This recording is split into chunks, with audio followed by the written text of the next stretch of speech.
Story time on how I found out my best friend of 5 years, my baby's godmother, actually hated me our entire 5 years of being friends.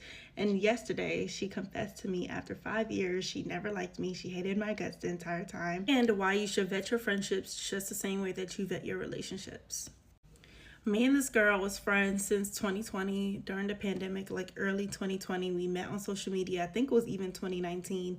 We hit it off real well. We had the same interests, I'll just say that.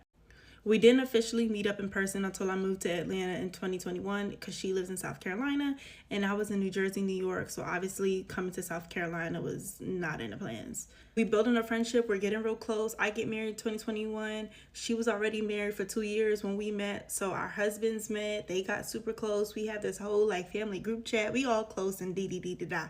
Right? We are like peas in the pod, all of us. I say peas in the pod, I mean families meeting each other, hanging out at each other's houses. We even felt comfortable when we found out we were pregnant in 2022 that they were going to be our new baby's godmother and godfather. So this all is catching me by surprise. Had to give you a little backstory. Yesterday, I get a call, ring, ring, ring, ring, ring. Catches me off guard, completely off guard. Homegirl says, hey, I have something to tell you. I've been feeling this way for so long. But mind you, as of recently, I've been telling my husband, I feel like something is off between me and her. Like, you know when you have that feeling, ladies? Like, you know when you know. You have a feeling something is off. But everything kept flying over my head. So she asked, can she call me? We get on the phone. And she's like, all right, I got something to tell you. For the past 4 or 5 years, I've never liked you. I've always been jealous of you. I've always hated you. You can predict. My mouth was like, what? I literally kept saying, what? What? What are you talking about? We were just planning to see each other next month. All of us, our families getting together and having a good time for the holidays. And this is how you were feeling the entire time? But that's not even the half of what she had to say. She goes on to say that she was always praying against the things that I was praying for. So when I was telling her that my husband and I were praying for a baby, and this was 2 years ago, almost 3 years ago, when I was telling her these things, she said that she was praying and hoping that we wouldn't conceive. She was praying and believing that when we were pregnant, the baby wouldn't be born.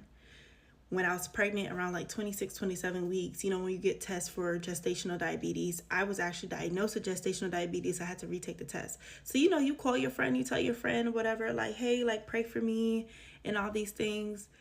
Girl said that she was praying that the opposite would happen of what we wanted, which is, of course, for the gestational diabetes to be removed so that I can have a healthy pregnancy.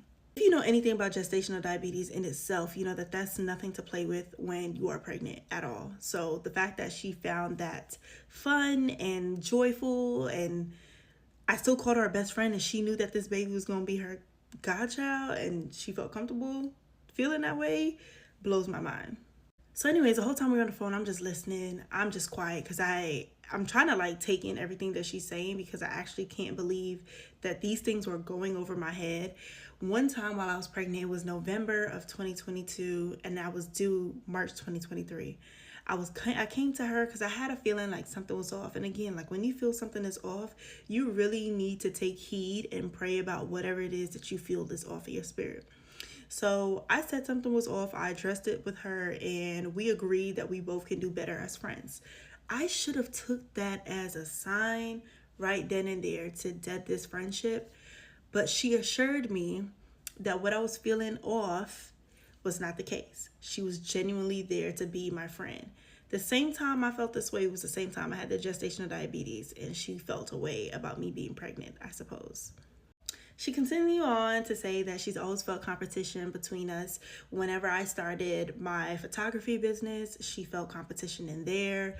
Whenever she seen that we were essentially making money moves, I'll just say it like that, she felt some sort of way about that. So last year, December, November, I don't know if you've seen on my TikTok page, if you scroll down, I shared that we were facing eviction, right? She knew about that and her husband knew about that because we were all close. We're like family. So like we're going to the people that we're the most closest to pray for us and to cover us, that of course that we don't end up on the street with a 9-month-old. This girl prayed that we would not have a home to live in. She prayed, she said this out of her own mouth. She was just hoping that we would end up homeless with the 9-month-old that is her godchild, and then still had the audacity to open up her home for us to live there, even though she was feeling these things. She said that it made her feel like they were doing better than us.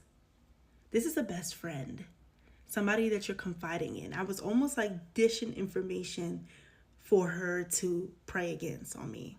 Did it for me wasn't the fact that she didn't like me this whole entire time. It's that I gave her access to my child, the one that I have prayed for to be here, and I entrusted her to come into agreement with me for this baby. But she had a whole separate agenda this entire time of canceling his life, and I entrusted her to be his godparent. I'm gonna leave it here because she says way more. If you want to hear part 2, then let me know in the comments. But I'm gonna just leave one thing for you ladies. Vet your friendships the same way that you are going to vet your relationships.